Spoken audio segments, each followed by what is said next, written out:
Hi, I'm Alex. I work for Jacquard. I do product development and technical support, all kinds of different things. I develop new products, but I also work in educational materials for things we already have.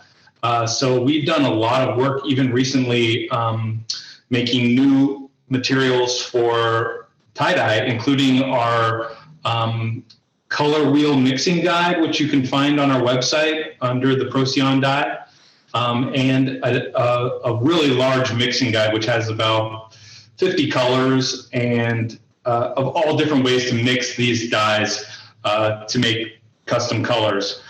We're going to be using the primary colors today, but of course you can use any.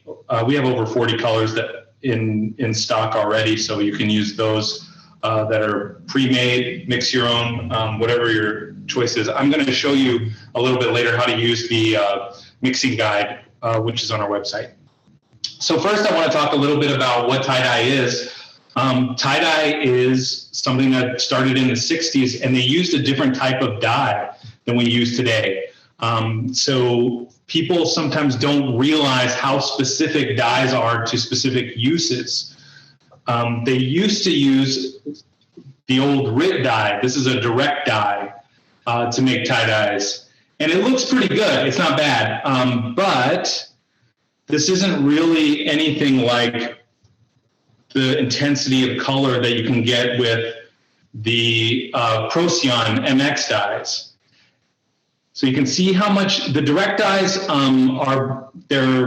they're brightly colored, but they have a dullness to them that isn't quite as sharp or intense as the Procion dyes. And they are actually larger molecules. And these just end up getting stuck in the fabric. It's almost like the fabric is stained instead of actually dyed.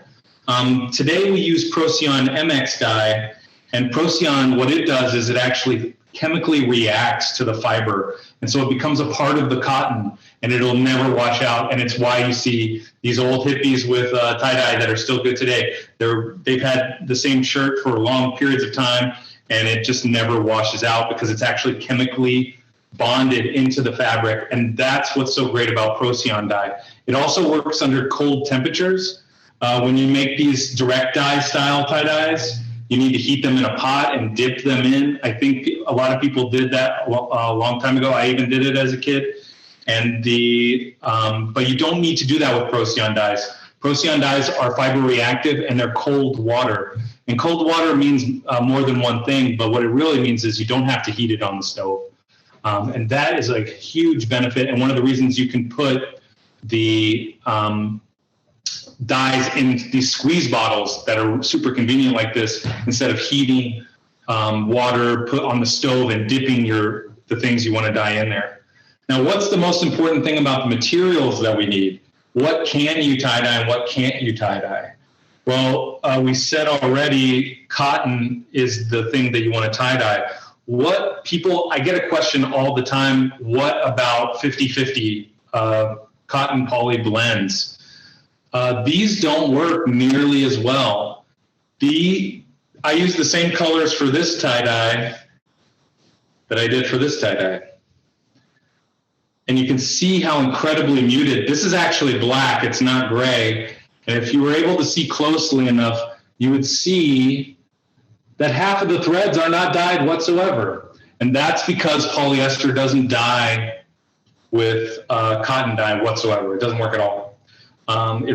It has to have a very specific dye, a dispersed dye.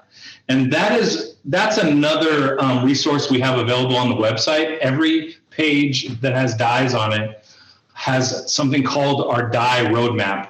And our dye roadmap tells you, it lists all of the different kinds of fibers that you might potentially want to dye.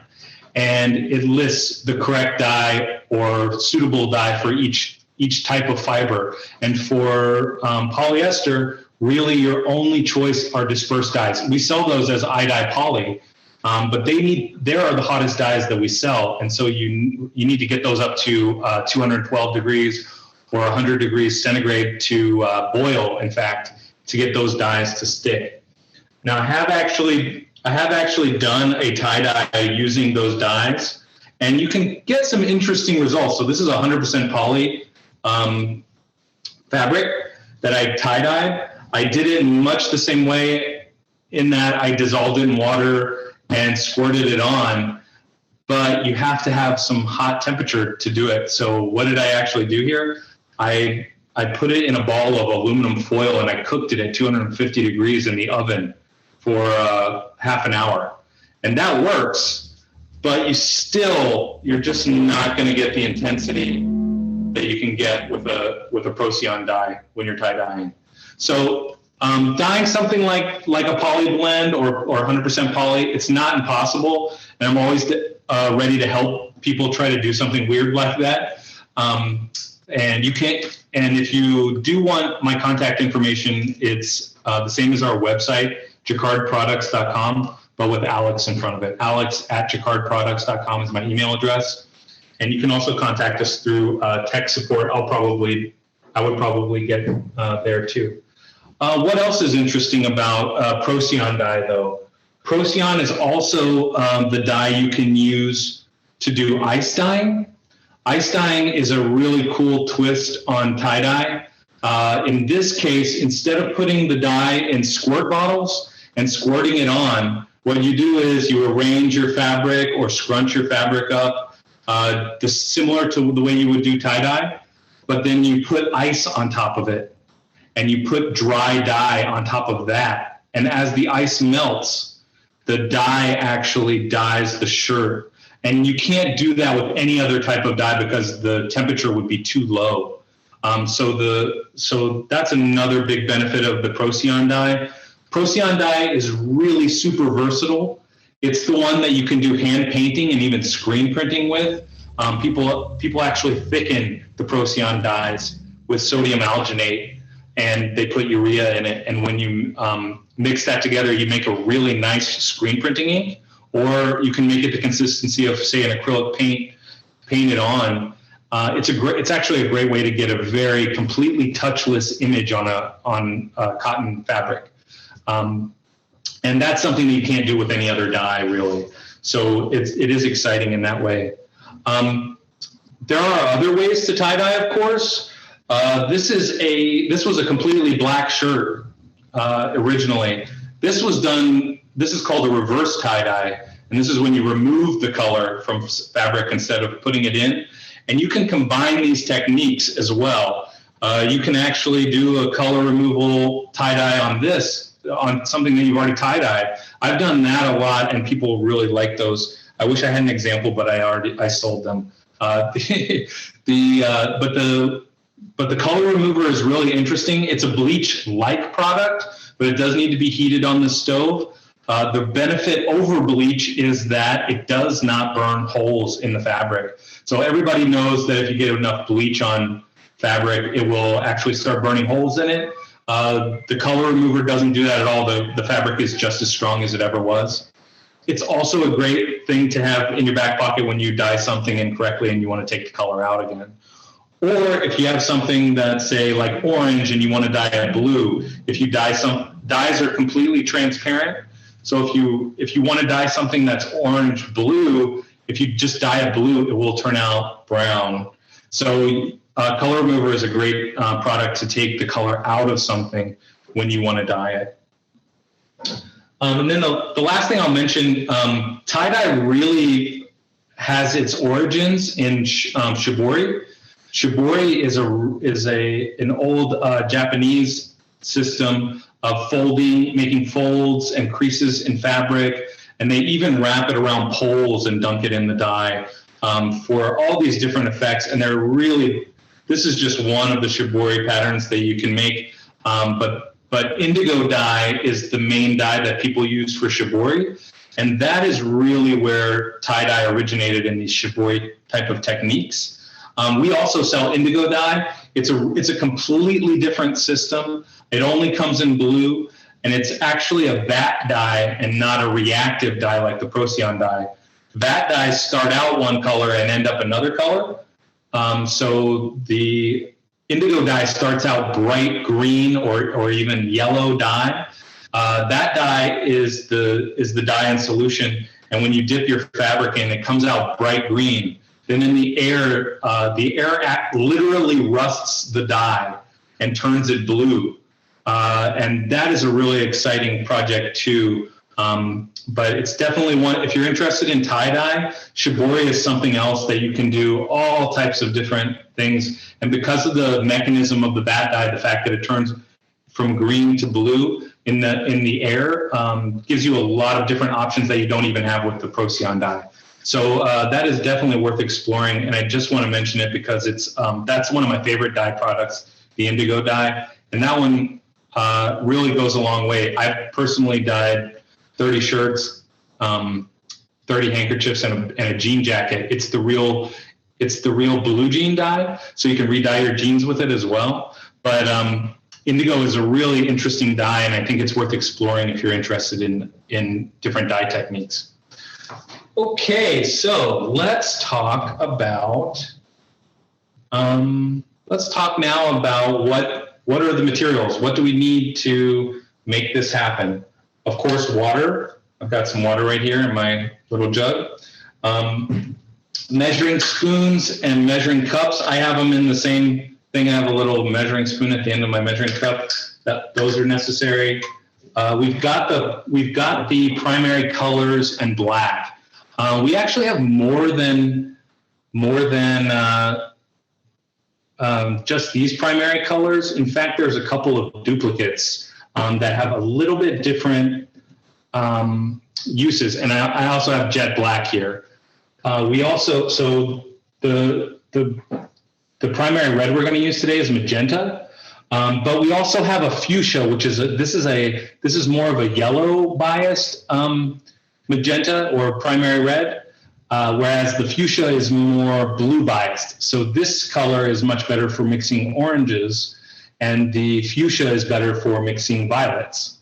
The same is true of the turquoise. I'm going to use turquoise today, and this is a little more green biased, whereas our cerulean blue is a little more red biased. So again, this is the turquoise is better for mixing greens. The cerulean blue is better for mixing violets. And then yellow, lemon yellow, that's our only primary yellow. And it is actually a very good primary yellow, and we'll go in either direction to make a yellow or an orange. The differences in the color are not great when I'm talking about the different primaries, but it is worth mentioning if you feel like you want to mix a violet, it's probably better to go with fuchsia. If you want to mix an orange, it's probably better to go with magenta. So I see that they're asking, your t-shirt is not a tie-dye. How did you get these patterns? We'd like to try that. It is a tie-dye, but that's not the only thing I did to it. This is a tie-dye, and you can see on the bottom side how it's tie-dyed. Over top of it, I also marbled it. So we also sell marbling paints, and you can pick up a marbling kit at Plaza, and that is one of the first products I developed when I came to Jacquard, and I'm really super proud of it. I think it's amazing. It's for fabric and paper. It'll actually work on a lot of different surfaces, but you can see my hat is also marbled underneath. Nice. And yeah, it looks cool, right? Yeah. So marbling is a really powerful method, but I personally love combining techniques, which is why I did a tie-dye, and then I did the marbling over top of it. Yeah, so, very nice. Yeah. Marbling is probably my number one demonstration. People love it. It's one of those things like tie-dye that you can jump right into and have success your very first try. So I highly recommend that one as well. These are all process-driven art projects. And what I mean by that is it's the process that ends up giving the results rather than an inherent skill or talent that you have. And so one of the nice things about these types of projects is that you don't know necessarily what you're going to get at the end. It's a little bit like gambling, where you do it several times, and every once in a while you'll get something. You'll always get something good, but every once in a while you'll get something really amazing, and I do love that aspect of it. And it's a great way to teach people that you don't have to have to do creative things. You do not have to have an inherent talent or skill that you're born with. A lot of people think that you do, but creativity is really as much about process as it is about talent. Yeah, thank you. Thank you. Sure. So what else do we need? We need soda ash. This is crucial. This is my little package of soda ash. This is a pH modifier. So we raise the pH because that's the conditions that the chemical reaction of the dye attaching to the fabric needs. And so some people even use that to their advantage when they're doing their rinse. When they rinse out their tie-dye, they'll actually rinse it out with acid, because when you rinse, there is some danger of the dye sticking in areas you don't want it to. So people will sometimes rinse out with acid instead, like they'll just use a little bit of vinegar in their rinse water, and that'll prevent any chemical reaction from taking place, so you won't stain the background. And really the danger there is like, especially with like light yellows and things like that, those can turn green very easily or turn orange very easily when you're rinsing out. That's called back staining, when you're rinsing something out and the dye kind of gets everywhere and stains other stuff. These are Yorker bottles. I actually have the largest size we sell. These are 16 ounces. That is a lot of dye. Unless you're going to do a whole bunch of shirts, you don't need one that size.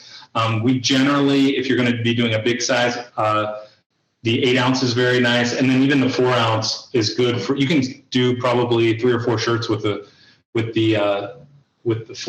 4 ounce size even.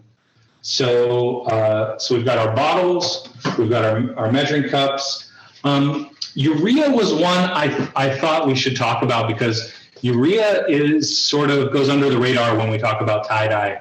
What is this? This is actually, it's called a humectant, which means it draws water towards it.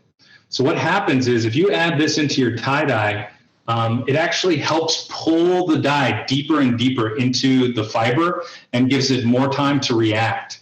So this will keep your dye wetter longer, and as long as it stays wet, the dye will be reacting. And so you can really get better color with this.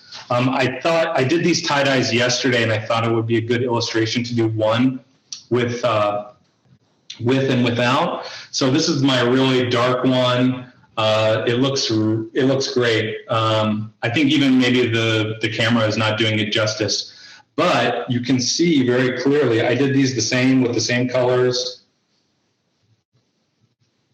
This still looks good. There's nothing wrong with it exactly, but you can tell, especially the place it's really obvious is with the blacks. The black is the hardest color to dye, no matter what. That's true across any type of dye. But the black really, really benefits from the urea. And so it just kicks that up a notch, and it really gives you a better color and more intense colors, which I really like a lot. So I do think it's worth using urea. And I think this package this package will go a long way, and it sells for under $5. I think it's $3.99 or something. And I'll give you a whole pound of urea. Funny enough, in ancient times, urea is what made everyone hate being around a professional dyer socially, because back then, the urea you didn't get as a source from a fertilizer company. Instead, you would get urea from urine. So that was an old stereotype of dyers, that they always smelled like pee-pee. Back before we had things like Procion dye, and before you could buy urea from a lab. So we've got our Yorker bottles, urea, water. I like to have a little funnel around to put the dye in the bottles. There's a really good reason for that, because even a small amount of dye can cause a lot of trouble. If you spill a little powdered dye somewhere, it can really get everywhere. And just as a public service announcement, I would encourage you to try to vacuum up or even sweep up any dye powder before you try to wash it away. Even a small speck of dye can re-wet and re-wet and re-wet. And I've definitely had people who spilled it on their carpet, who got most of it up, but then tried to wash it out, and it just bled everywhere. It's a real mess if you get it wet on something, especially something that has any porousness to it. If it's on tile, it might be a different story, but even then it can get in the grout and stuff like that. So highly recommend, if you spill dye powder, clean up the powder before you add any liquid to that. And then gloves. Gloves are pretty important. I actually get dye on my hands all the time. Dye is not dangerous. The only time dye is dangerous is if you're breathing it into your lungs. So you want to avoid, if you're mixing powders or something, wear a dust mask like you've been wearing for COVID. If you spend any amount of time playing with the powders themselves, once they're in liquid, they're very, very safe. They can't penetrate through your skin. What I use the gloves for is when I'm folding the fabric after it's been soaked in soda ash, because the soda ash, it won't hurt you, but it will dry your skin out a lot. So I try not to handle the fabric that's been soaked in soda ash a lot, and I use gloves for that. And then the other thing I have a little bucket to catch the dye and a screen to apply the dye. Now you don't need it. This is a screen printing screen, and this isn't exactly cheap. I think it's $25. So, but you don't have to have something like this. An old piece of screen, an old barbecue grill, just something for the dye to pass through when you're applying the dye. When you have your tie-dye all folded up and you're applying the dye to it, you want so the dye can go all the way through. Otherwise, it kind of pools at the bottom, and then you'll get in that area, you'll get a muddier look. It's not awful to apply it on a flat, non-porous surface, but if you have a little setup like this, it's better. If you do it on a flat surface, just be more conservative about how much dye you add, and then it won't soak all the way through to the bottom, and you'll end up with a cleaner tie-dye. Okay, what else have we got? That's about it. The only other thing I would recommend, rubber bands. It's good to have some rubber bands. Some people use twine or waxed synthetic sinew. There are a lot of different things. People even sew and tie knots. I do have this really cool, one of our customers made this. I'm not going to claim that I made it, but she actually sews these designs into the shirt and then cuts them later. So you can get really, really tight designs doing it that way. You can get tighter folds than you ever can with rubber bands. So she does a really awesome job, but also scissors just to cut those rubber bands at the end. Sometimes your rubber bands are so tight that it's difficult to remove them in the end. But it just depends on on how tight you want your folds and how specific you want to get. We're going to talk about a few different designs and how to make different classic looks. We're going to do the main design we're going to do is the spider or the center spiral. And that one is, I would say it's the most complicated looking of the more simple designs. There are tons and tons of really crazy designs out there that are really great, but they involve more like you need to use a Crayola marker or something washable to draw your design on the shirt before you tie it. We're not going to get that involved today, but there are some. But go ahead and search those things out because they are really great, and you can find those all over YouTube. We have a lot of designs on our YouTube channel for you to look at, and once you get the hang of tie-dye, you'll suddenly start to see the patterns and how they can work more easily as you go on. And then I have some paper towels here just in case we need to clean up. So one of the things, so let's get started here. I'm going to make, so I've got my turquoise, I've got my lemon yellow, and I've got black. They're all pre-made. I need some magenta. So I'm going to mix my magenta. I'm going to switch over here, cameras here. Here's my tabletop. So here's my bottle. I'm going to pop in my funnel. And of course, if you don't have to have a funnel, you can use a piece of paper that you tape on one side and turn into a cone. That works really great. So the best thing to do is actually work over your funnel so that you don't get dye everywhere. Because I'm going to fold in this area. I don't want any little specks of dye. So how much dye do we put in for how much water? It does vary, and you can put more in to get darker colors. But in this case, I find that one teaspoon per 8 ounces works pretty well. So if you want to do half a teaspoon in 4 ounces, that's okay, or 2 teaspoons in 16 ounces, that's all right. The exception to that would be black. Now let me, I do want to show you in a minute what the difference is. I tend to use a whole tablespoon for 8 ounces of black because I get a better, darker color. Here's my magenta going right into my funnel. The black, if you don't use, I have a lot of examples that I like to show. This is a good example of what 1 teaspoon of black will do. It's not great. It doesn't give you the full intensity of the color.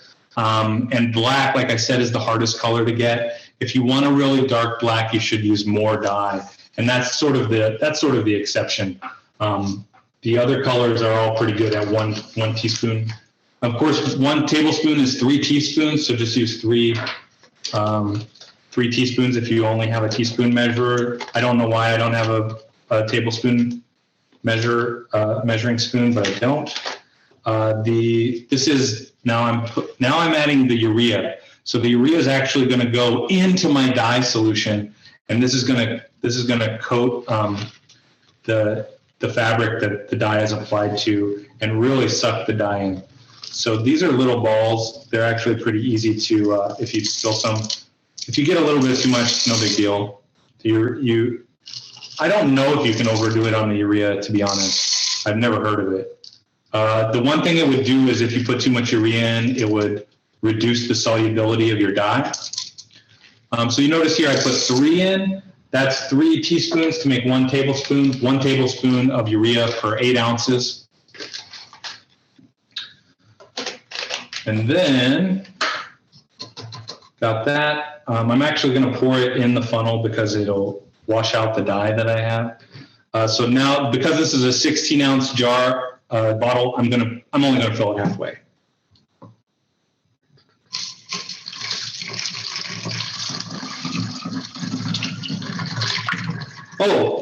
What should I use? What kind of water should I use? Well, if you have hard water, that is not always good. It can interfere with the dyeing process. Some people will use the softened water or even just buy some distilled water. That works pretty well. I have hard water here, and I found that it worked a little. I didn't get quite the bright colors that I would normally get with the softer water. So it's up to you, but it does. Hard water does interfere with the dyeing process to some degree. It's actually even more important if you're instead of in tie-dye, if you're trying to get like an even color, just one color, it's more important to use soft water in that case because the soda ash especially interferes with the metal ions in the hard water. I just shake this up. It should dissolve pretty easily, and I think we're done. It should be it.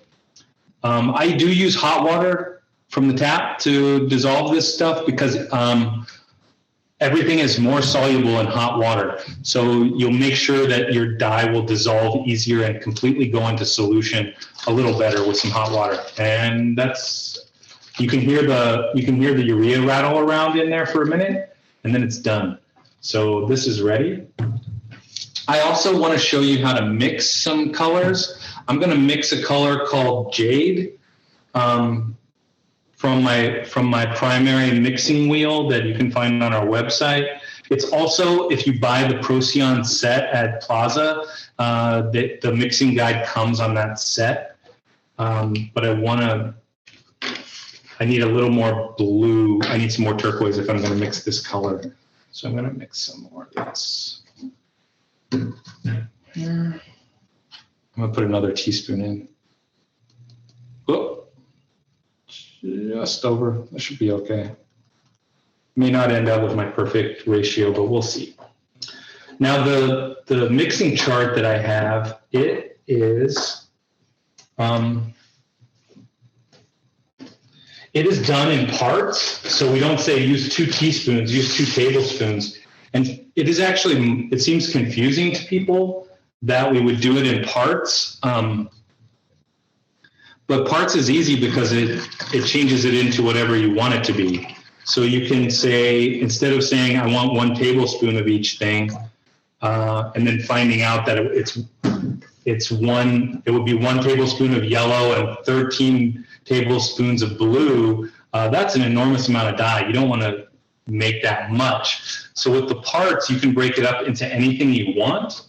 And so what I'm going to do is I'm going to do this color Jade is 1 part yellow and 13 parts turquoise. So that's not an easy, if I do that in teaspoons or like any other measure, that's not a very easy thing to measure. But what is easy is I just took this bottle and I took a Sharpie and I made lines on it. And so this is the level I'm going to bring the water up to all the way. This is the halfway point, and then I'm going to put 7 lines in here. So I know I want 1 part of the yellow and 13 parts of the blue. So I just fill the first line up with yellow, and then I fill it up the rest of the way with blue. It's actually very easy to mix.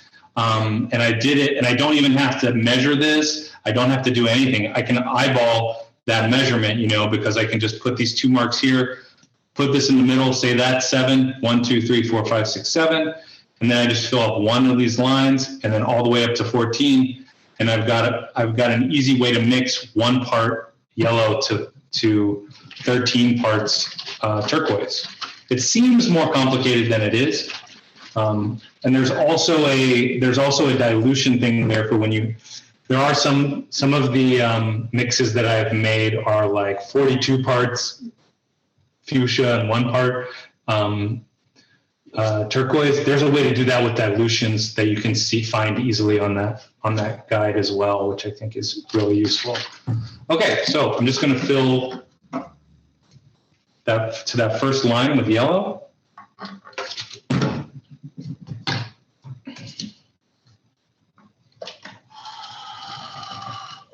And why would I do this when I'm going to use yellow anyway? It's because it's a specific color I like, and also it's difficult to make a ratio this with such a big difference. There's such a big difference between how much yellow and how much blue you use. It's difficult to mix that on the shirt.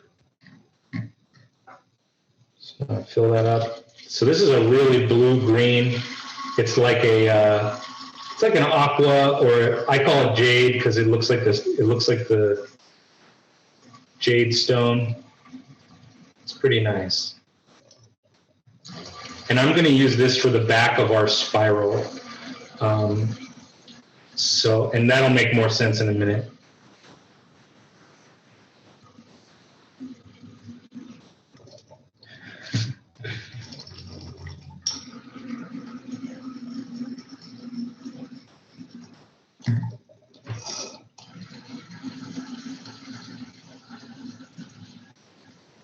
Procion dyes are some of the most light fast and wash fast dyes that there are.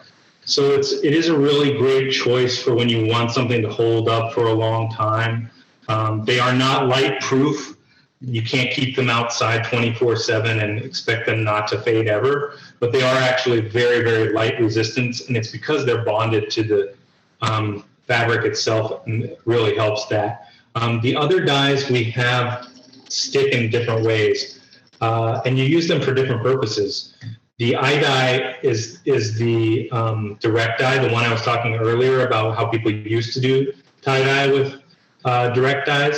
Those are good dyes. They're hot dyes, so you're supposed to put them on the stove or at least use hot water. Some of them you can do in the washing machine. I would only recommend doing that with simple colors, turquoise, pink, stuff like that. I would not do complex colors like black or brown in the washing machine. But those are really good dyes for coloring something one even color, because they're fast, they're easy, and they don't ever leave streaks or marks. One of the reasons people don't like Procion is because it is more prone to those types of artifacts, meaning cloudiness, streakiness, things like that, because it reacts so slowly. But you can actually use that to your advantage, and it's one of the reasons Procion is used for like ombre dyeing and doing gradients and things like that, because as you dip something into, say, a bucket of Procion dye, if you just put the first part in first and then like another minute, you put another little section in, and you keep doing that over time, there is a difference between the first minute and the third minute, and you can see it. If you try to do that with eye dye or another dye, what you'll find is that they dye so fast as compared to Procion dye that there's no difference between the first minute and the fifth minute. But with Procion, you can see the whole range of how long it takes. So it seems like not great that there's that it's a slow acting dye, but it actually gives you more options in terms of what you're going to look at. So now you can kind of see that's like a very blue-green color as compared to the turquoise. So there's just a little bit of yellow in there. That's going to look nice when we get to that part. Okay, so the next thing we want to do. So now I'm going to use 5 colors here. I'm going to use the primary colors, the turquoise, the magenta, the yellow. Then I'm going to use this jade, and I'm going to use black as well. So I'm using 5 colors for this tie-dye. And people have different philosophies about how to make a tie-dye look good. Primary colors altogether can look pretty crazy. You don't have to do it that way, but you do get the most different mixes of color. Using analogous colors is also a great idea. Just use different shades of blue and aqua, and just use red and like more of a fire red and an orange, and to make it look like a warmer tie-dye. Those are all good options. It just depends on what you want. I do think that people tend to use too many colors. They say like, wow, I have 8 colors. I'm going to use them all in this tie-dye. It's not always your best look because you think about the colors that go together, and be careful with complementary colors, because when they mix, they turn into brown. So when you have like an orange when you're using oranges and blues, you don't want those to necessarily touch in the tie-dye itself, because that can really muddy up your tie-dye. So I'm going to put some rubber gloves on so I can do my folds.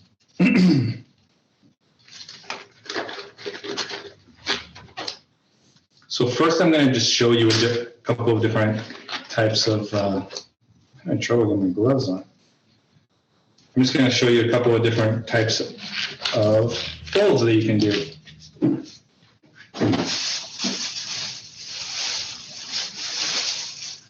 What about the soda ash? I didn't really mention it that much. This is my shirt that has been pre-soaked in the soda ash. It's a good thing to, you actually, depending on how wet your shirt is, you get different looks to your tie-dye. So I'm wringing it out a little bit here because I don't want it to be this wet. It's kind of too wet.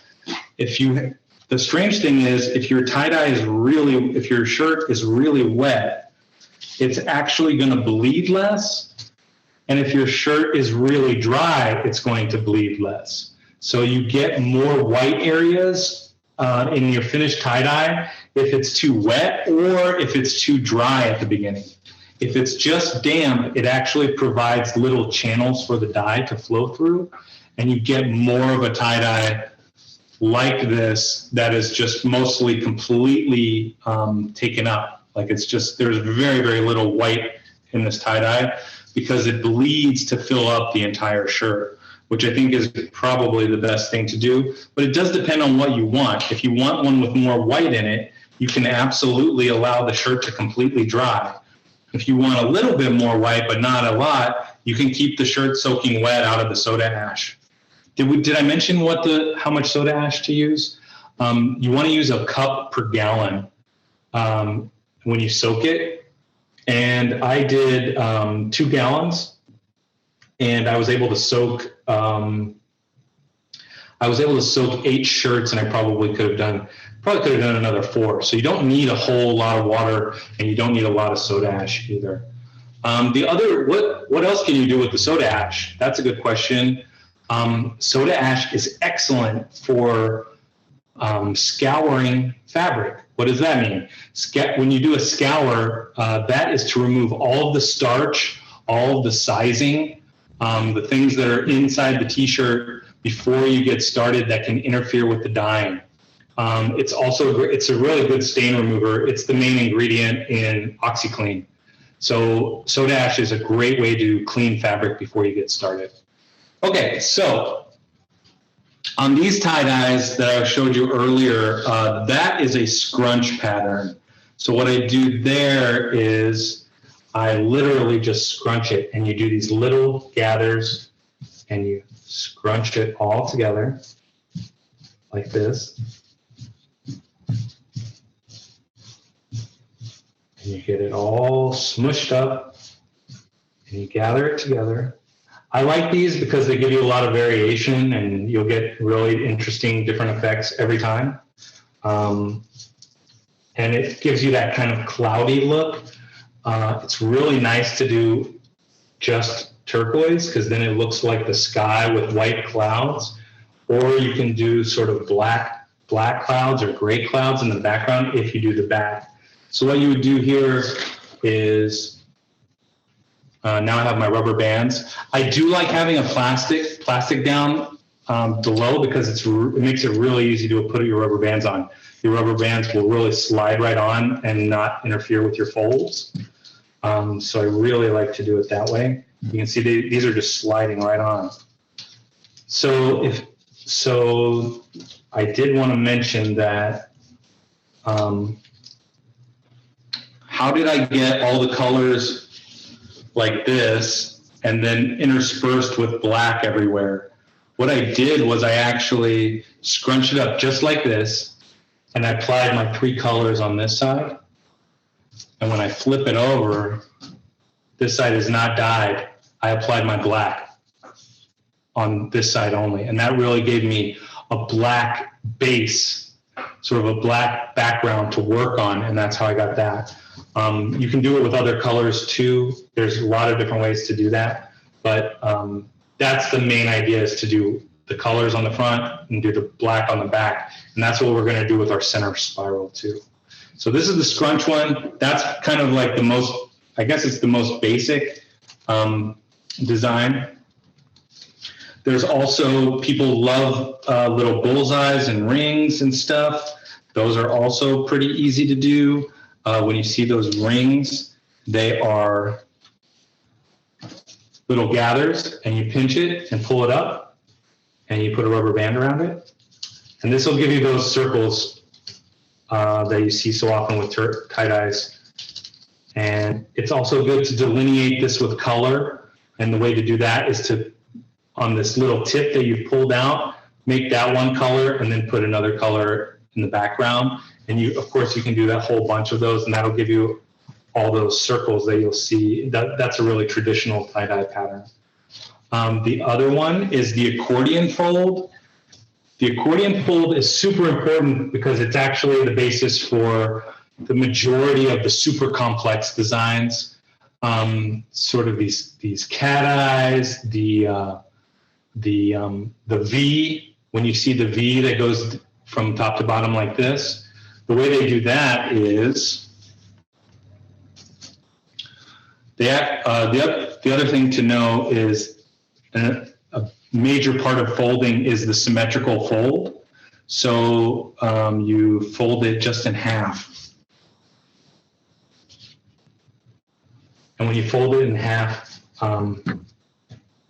now you're going to get the same pattern on both sides of the shirt. And those symmetrical designs are pretty interesting because that's when you get like strange sort of coincidences where you can see a face in the design, things like that when you fold it in half. And of course you can fold it up, you can fold it lengthwise too. And when you do that, now you have 4 quadrants that are basically going to have mirror images on both sides. So there are different reasons to fold things in half like that. But so say you want to do that V, the sort of classic V, you would fold this in half so that both sides are getting it the same way. And then you fold it with accordion folds from one corner to the other. So an accordion fold is when you fold back and forth. I'm going to do it really thick here so that you can, or grossly, so that you can see the fold easily. But you would do like fold it forward and then you fold it back. Forward and then back. And then you have these little ribs, and that will give you your choppy lines throughout the shirt, which is really cool. So we talked about symmetry, we talked about accordion folds. And so generally when people are doing them, like the really super complex stuff, what they'll do is they'll draw lines on their shirt when it's unfolded with like a Crayola marker. And then they'll do their accordion folds, and that line tells them how even their folds are. And so you can get these really tight, complex designs by lining that line up along your accordion folds. But you should check out there's lots of YouTube videos about that. It's worth checking out for sure. So what did we say we were going to do? We're going to do the center spiral. This is probably the most popular of the more traditional designs, I think. And I really like this one. So I'm just going to flatten this out. The more flat and the more even your folds are, the better looking the tie-dye will come out. The more geometric, the more even. If it's really flat, that's really what works the best to give you your best, sharpest design. And you can see here, I still spilled some of that dye, even though I worked over the funnel. So keep that in mind. You might even want to wipe down the area you're going to do beforehand. This doesn't bother me, like I don't care, but I know some people are more exacting than I, and they would not be happy if they had on their brand new tie-dye if they had little spots of color. But that's how pernicious dye is. It can really get around. So keeping your work area clean is very important. So the way to do the center spiral is to pinch an area. Decide where you want the center of your spiral to be. I'm going to do it right here, which is basically the center of the chest. And then, the thing I didn't mention was, a lot of people like to do their tie-dye inside out. Why do they want to do that? It's actually for that reason I just mentioned, which was getting these little spots and things on the outside. If you do it inside out to begin with, those little spots are going to be on the inside of the shirt where nobody can see them. And the parts that bleed and are the way you want them are going to be on the inside. And it'll actually give you a cleaner tie-dye. And when we talked about back staining earlier, when you wash it out and it stains areas you didn't really want it to be in, you get more back staining on the area that you're actually rinsing. So if you work inside out, you actually get cleaner lines and things like that on the inside, which is going to be on the outside of the shirt. So working inside out can be a good thing too. All right, so what do? This is super simple. You just pinch an area where you want the center of your spiral to be, and you can actually make multiple spirals if you want, but I'm just going to do one. And you start to twist it. And these folds are sort of the basis for the folds in the rest of the shirt. So you want to keep spinning it, and you basically spin the whole thing. And you might even want to make some other folds in between the other folds and really line these up so that you get even an even design. And you just keep spinning this until it turns into a little disc. With this one, I'm going to fold this in better so that it gives me a tighter spiral. I'm going to keep going. And just kind of maintain, you just kind of help these little folds along, make sure that they're getting, the more even you do it, like I say, the folding, it's just like a photograph. You're never going to get better than the negative that you have. With a tie-dye, you're never going to get better than the way you folded it. The folding is a lot. Where the color goes can be very hard to predict, but the way you fold it is something that you have a lot of control on. So spend a little extra time folding it than you think you need, because it'll make your design turn out better at the end.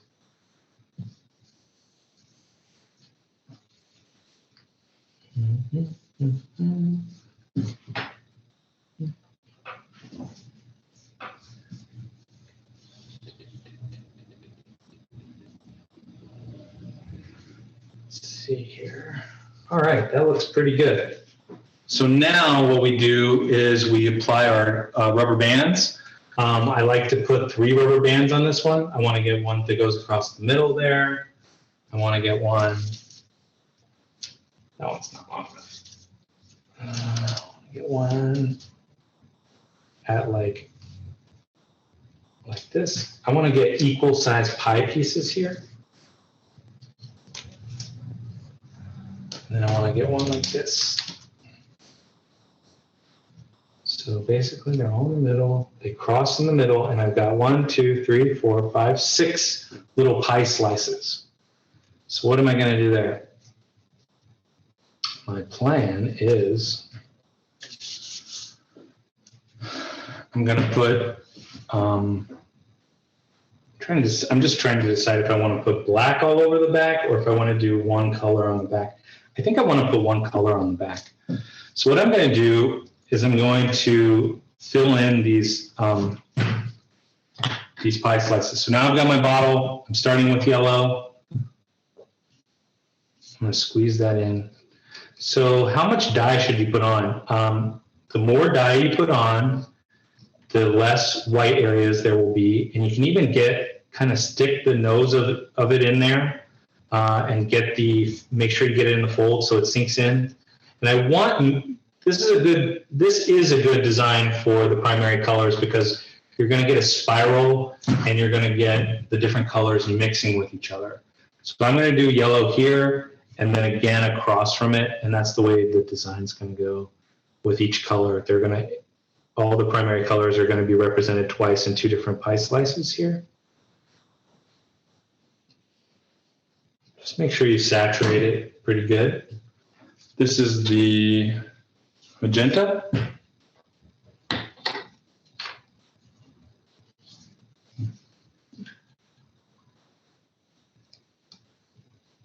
It looks a little redder than it will turn out. It's actually pretty pink, a little orange biased, a little yellow biased, but it's a good primary still. And just because I said the fuchsia works better for violets doesn't mean you can't mix a violet with it. Of course you can mix a violet with this. It's just when it has that orange bias to it, the yellow bias, what happens when you mix that with a blue is it deepens the color. So a lot of people want to make a color darker or deeper by adding black to it. That is not the best way to deepen a color. The best way to deepen a color with dyes is to actually add its complementary color. And so if you want, say, a crimson, what you do is you have something like a fire engine red or carmine red, which are two colors we have in these dyes. And that's like more what we would consider a true red. Looks like a fire engine. And what you do is you add green to it. It's the complementary color. It'll deepen that color, and it'll make it darker and darker until it becomes brown. But before it gets to that brown part, it's going to be a deeper color. And so sometimes people are a little turned off by how, like, I love bright colors. I live for bright colors, but not everybody wants to wear these like electric, crazy colors. It's actually very, very easy to mix dyes because they are so transparent, and you can see every layer through them, that you can mix the complementary color in and darken it and deepen it, and you'll get a color that has more character, maybe, and isn't quite so vivid and bright, but it has more, is a deeper, stronger, darker color. And so if you want to find out what complementary colors is, you just want to look at the opposite color on the color wheel. So for red, it's green. For violet, because the green is both yellow and blue, right? And for blue, it's orange because it's made from both red and yellow. It's when you mix all three complementary colors together, but it's the secondary color mixed from the other two primaries that you mix with it. And then it's actually a good idea for the mixing part of the tie-dye to just go over what you already just did. So what I'm going to do right here is I'm just going to go back with the yellow and just a little bit on the sides, just go over it a little bit more. That'll give me a more, just like a more of a gradient as far as the mixing of the two colors is concerned. I'm just going to go back with every color and do that again. And it also helps prevent white, which is totally a taste thing. I just don't want that much white in this. And then I'm going to go with the blue and finish off.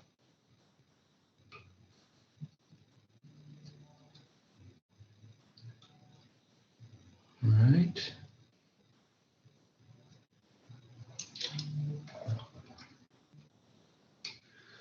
Okay, so now we've got one side done. We just need to do the other side. And you'll notice it's still pretty white. So there is a little bit of area there that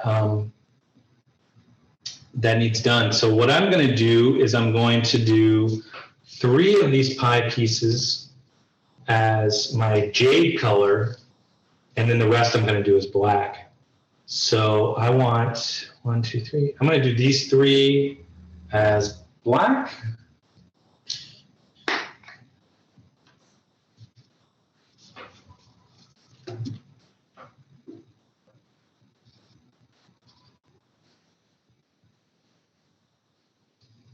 You just want to, it depends on how much you want this.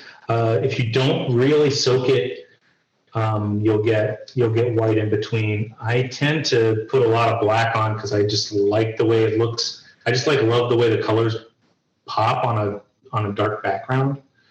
So I tend to put quite a bit on, but it's up to you.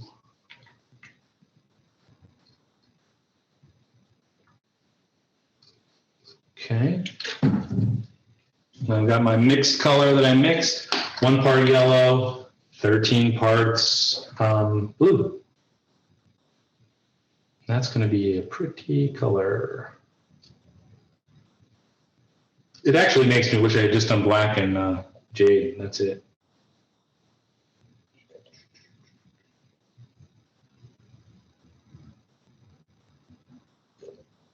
I'm just going to fill in a couple of these little spots here.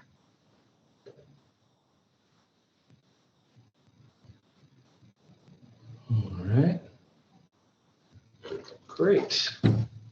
Okay. Now, the other thing I like to do with black is because you can see how the black is actually soaking through to the other side now.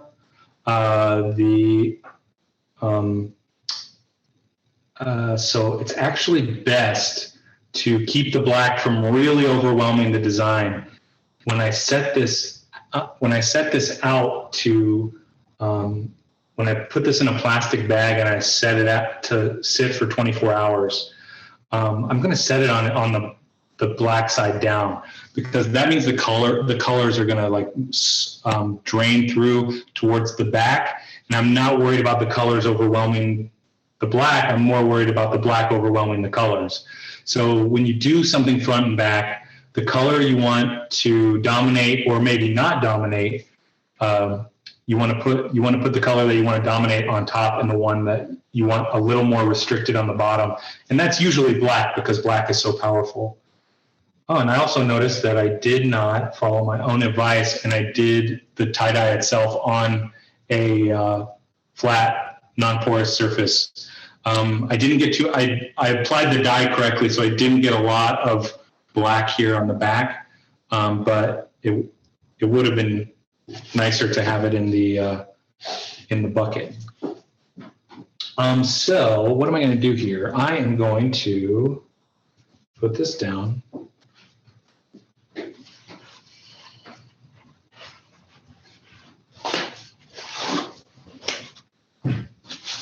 I'm going to wipe up my dye, because this is my workspace. I actually didn't want to make such a big mess here so that I could keep working. But I neglected to do that.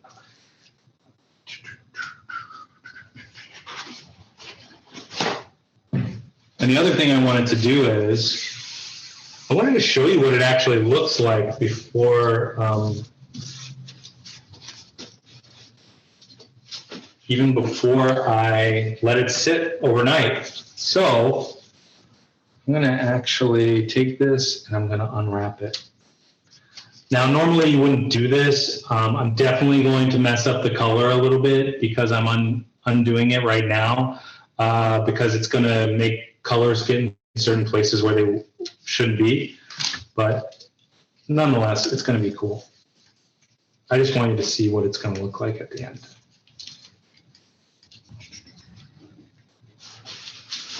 Okay, it's black. And the black is, you can already tell the black is sort of, one of the reasons you don't do something like this is because it does get the black in different areas where you don't want them. But that's okay, I don't mind. So this is what the shirt is going to look like tomorrow.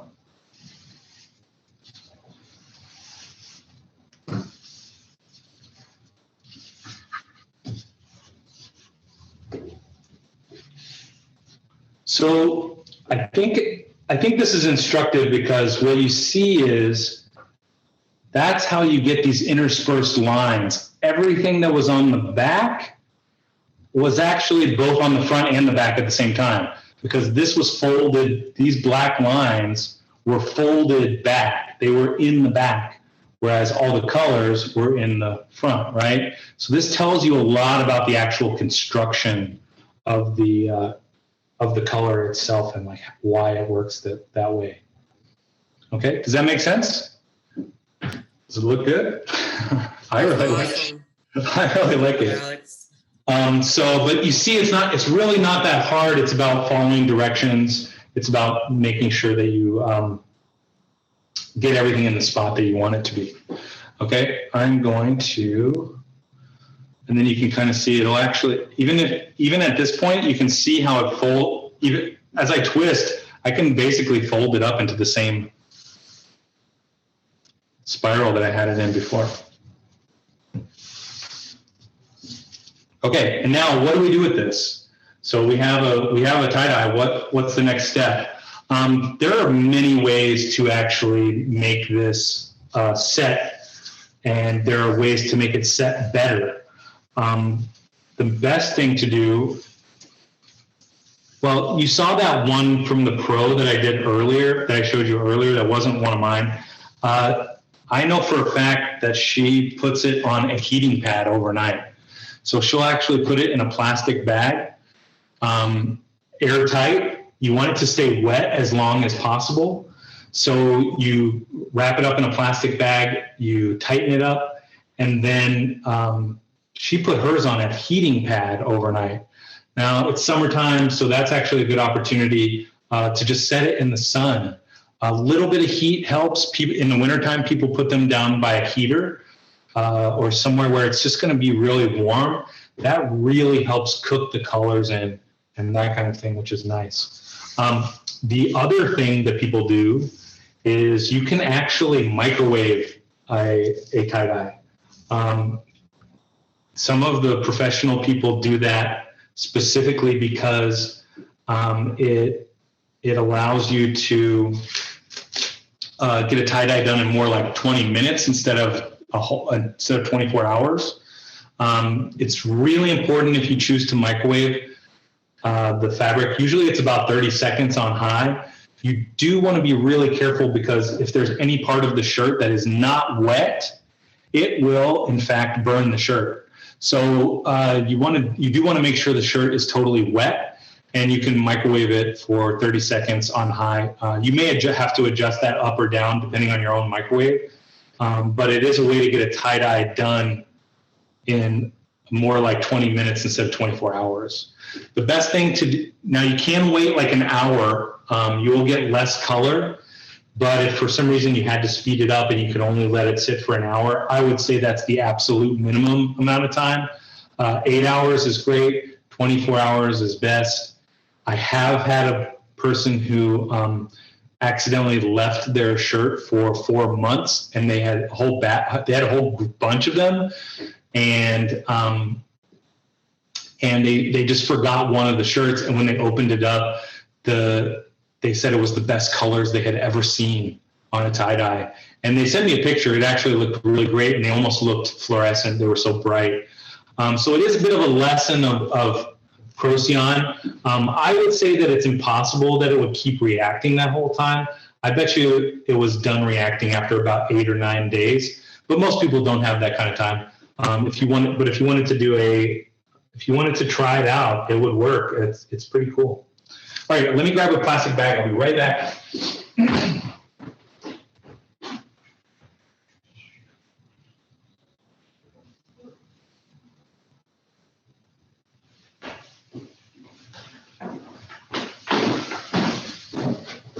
This doesn't have to actually be super airtight. As long as there's just very few little holes in it, it'll be fine. Okay, so put this in here. This is just a Kroger bag, so you don't need to be fancy. It doesn't have to be a Ziploc. And I'm going to set this outside in the sun. And people are sometimes worried about that. They say, well, don't dyes fade in the sun. That's something you don't have to worry about. There's no Procion dyes do not fade on that order of like hours. They fade on the order of like days. So you won't have any trouble if you stick it in the sun. It will not fade the colors. If anything, it's only going to make the colors. I'm putting a little water down to get up any dye. So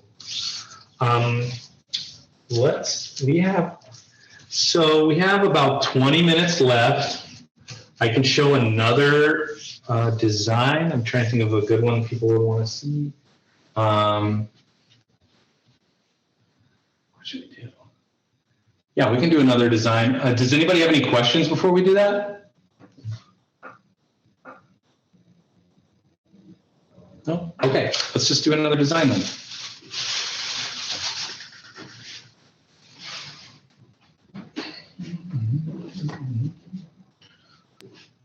Sorry, Dee Dee here. I have a question. Sure. How long does once we've mixed the fabric dye in the bottle, how long does it last? How long will it stay in this mixy bottle? That is a great question, because Procion dye is one of the dyes that doesn't last very long. If this were an acid dye or a direct dye, you would be able to keep it indefinitely. And it wouldn't matter whether it was in the liquid form or whether it was in the powder form. Procion dye is most stable in its powder form. Once you add water, the reason it can get destroyed after that, there's two big reasons. Number one, water just breaks down the reactive part of the molecule, the part that actually combines with the fabric. And so there is a lifespan there. However, I have worked closely with a customer on this, and she really wanted to save her colors because she was mixing a bunch of custom colors that she was mixing by eye. She wasn't keeping track of, she wanted to use them for a limited time, but a longer time than what we normally say. So we used to say, don't keep these longer than like a day. You can, after a day, get rid of them. Well, really, the answer to that is actually a few weeks. You should be able to keep something like this without major degradation to the dye for at least 2 weeks. Now, what else? Interestingly, she has been keeping her dyes in the refrigerator. And the refrigerator, of course, slows down decomposition, but it also just slows down chemical reactions in general. And so actually the dye is less likely to become degraded in the refrigerator. And she's been able to keep dyes in solution without any apparent loss of strength for 2 months. So I think that's about as long as you should. They definitely get weaker over time, so I would say about 2 weeks, no refrigeration, and more like 2 months if you refrigerate them. And it might be longer than that even. I'm surprised all the time. In fact, I did not get so I got a bunch of new colors. All the primaries are new, but I forgot about the black, and I ended up using a black. Let's see what the batch number is on this. Ooh, dear, it's a 36854. That is pre my employment with Jacquard. That is 2010, 2008, 2010. So we've said before there's a 2-year lifespan on these dyes. That is not strictly accurate. They do lose potency over time, for sure. But I would say 5 years is no big deal on the powdered dye, and 10 years I would say there is an obvious difference in strength. But the cool thing is if your dyes start getting old, just use more when you mix up your because there's still good reactive molecules in there. There are just fewer of them overall. So even though the color it is really crazy though. It is possible for, different than other dyes, if there is a Procion dye, it's not impossible that your dye could be really, really black, and none of it would take at all, and it would just completely wash out at the end if it was dead. Now what's the thing that kills it most? Number one is heat. So it's best to keep your dyes, your Procion dye especially, in inside the house as opposed to maybe out in a shed or something where it might get really, really hot. Finally, please, if I can just one more. I bought the kit. Is yes. The Procion dye also? It is. Or is absolutely. It the little bottles? Okay. All right. I bought both because I wasn't sure. Yeah, so they are both Procion dye. We really only recommend Procion for tie-dye, and all of our tie-dye kits have the Procion dye in there. Yeah. Perfect. Thank you. Yeah, so any other questions? What is the process after 24 hours of dyeing? Yeah, so this is a great question too. So the best thing to do, so after 24 hours of letting them dye, the best thing to do is to wash it out, of course. Now, there's more than one way to do it. The best way to do it is probably to use cold water initially. You want to start with cold water. The cold water is less likely to help the dyes react and is less likely to make some dye that you're rinsing out stick in an area that you don't want it to. So cold water, some people put a little vinegar in there. That's fine, you can do that. Now, what about soaps? There are lots of different soaps that you have options with, and there are a couple that are better than others. We sell 2 different kinds of soap that are great for washing out dyes, and those are that is Synthopol And Synthopol is well known. It's meant to, people pre-wash with it to get different starches and things out of the fabric before you dye. That's also a good idea. But then after you dye, the Synthopol, what it does is, it's called a neutral detergent. And neutral detergents, the one you're most familiar with is baby shampoo. Baby shampoo is also really good at washing dyes out. And the reason for that is most of our detergents that we usually use on clothing are made for getting grease and dirt out. And those things are oily. Dyes are actually not oily whatsoever. They're closer to water. So when we talk about oil and water not mixing, the reason a regular standard detergent doesn't work on dye very well is they don't want detergents to wash dyes out because they want your clothes to stay nice and as bright as possible. So to wash that excess dye out, you need a detergent like Synthopol or our Solar Fast Wash. Both of those are great at grabbing the dye and washing it down the drain before it can stain.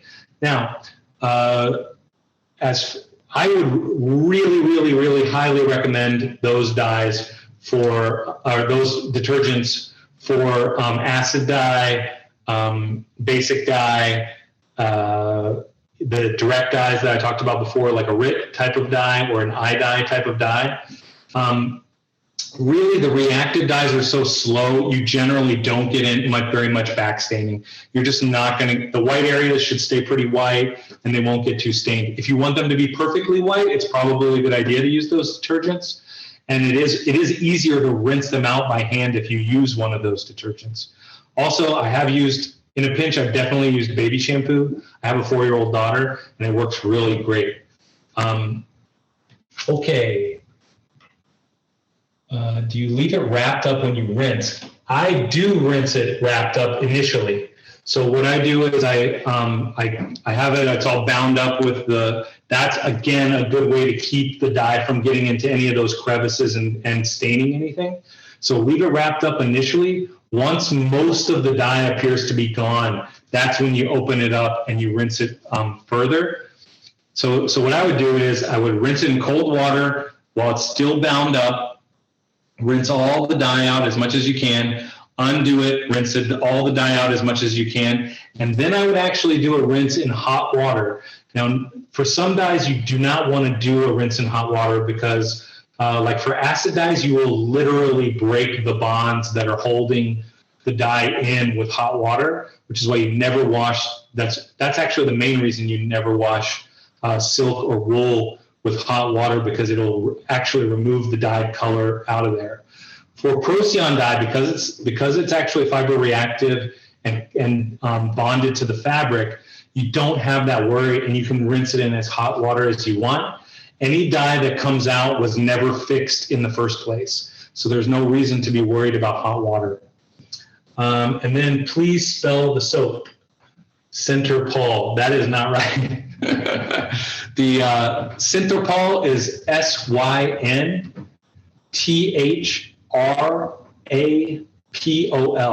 Synthopol, and that is a neutral detergent, and it's made for washing out dyes. Yeah, and yeah, that looks good. Okay, well, I think we're actually running up to the end of the time we have allotted. So does anyone else have any questions? And it can be, I am literally a dye expert. If you have any dye questions, I'm happy to answer. I'm gonna type my email address here so that if anybody wants to email me about a dye project, feel free to do so. It's a main part of my job is I help people with projects. Fabric, also if you're into fabric painting, any kind of fabric project, I'm more than happy to help you figure out your project. That's what I do. Thank you, Alex. We really, really appreciate it. That was fantastic. I've done the spiral dye a million times and I've never dyed the back a different color. Oh, yeah. And now I'm like, oh, that's how you do it. It's really cool because it adds a basis for it. You know, white is awesome. That's fine, and anyone can do that too. You don't have to dye the back, but dyeing the back gives you the more complex designs. Yeah. Oh, so much more depth. It's like, Yeah. I'm gonna go check my stash and see what I have because I'm like really excited. I like dyeing the back because it gives more contrast. The white doesn't give any real contrast to the design, so the black really does help that in that way. Absolutely agree. So Jen's asking if there are any written directions. You mentioned those are those housed on the Jacquard website? Can I share my screen? Yeah. Yeah. Wait, let me make sure that you're. All right, I just made you a co-host, so you can do that. Okay.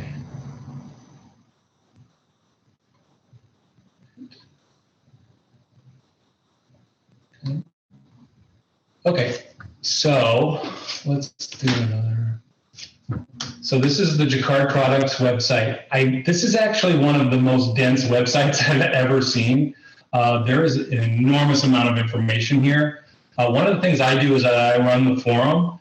The forum has questions on all kinds of topics. Acid dyes, how to dye a polyester jacket, fixing acid dyes on silks, marbling on vegan leather. That's definitely not something that is covered in our directions. But I help someone in here with this, and I tell them, you got to reduce the amount of alum. So she got a really good result at the end when she had been getting results like this.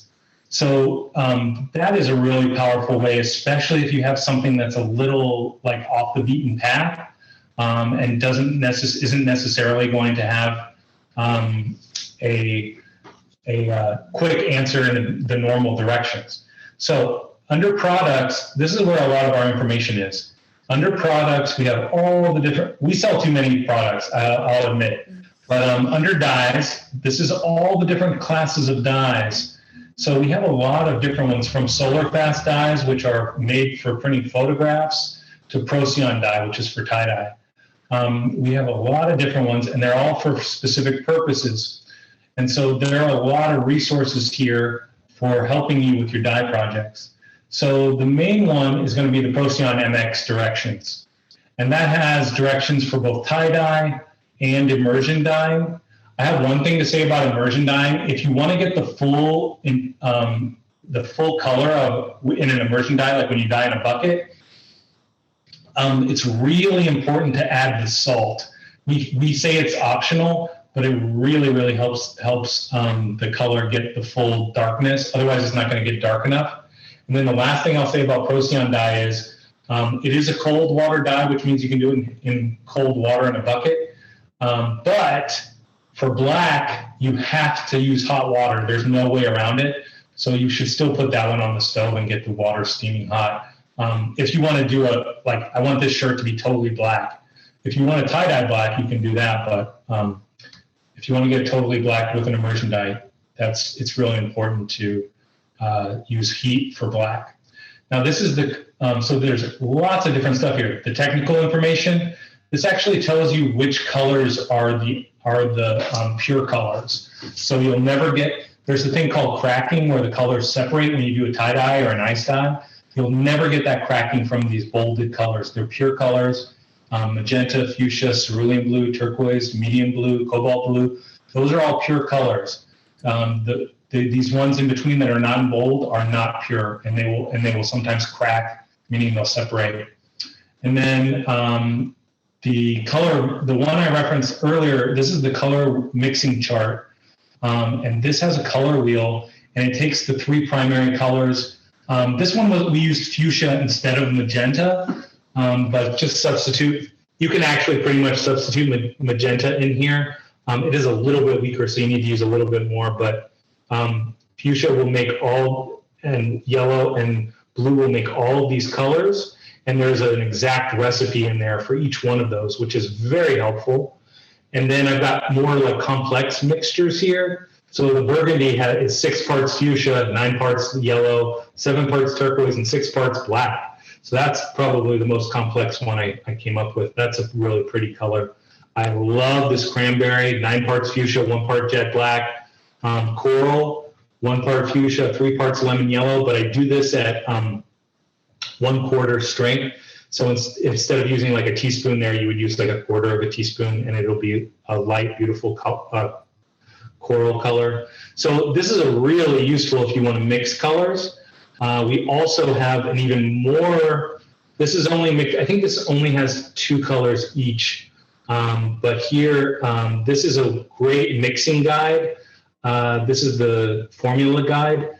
And it tells you how to use the parts method for measuring, and it tells you even how to use a very tiny amount of dye. So if you put one teaspoon of dye in half a cup of water, then you can come up with these really small amounts. Whereas like if you, instead of using a 1/16 of powder, 1/16 of a teaspoon of powder, you can use 1.5 teaspoons of this stock solution, which is much easier than trying to measure a 1/16 of a teaspoon.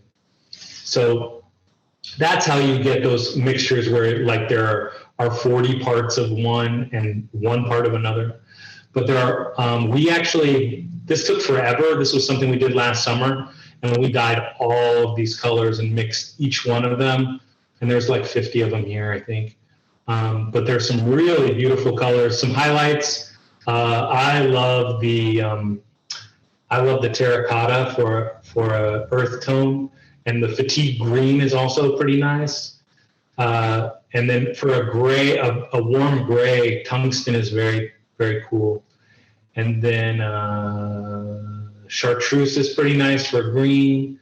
The malachite, that's one of my faves. Seafoam blue is pretty good.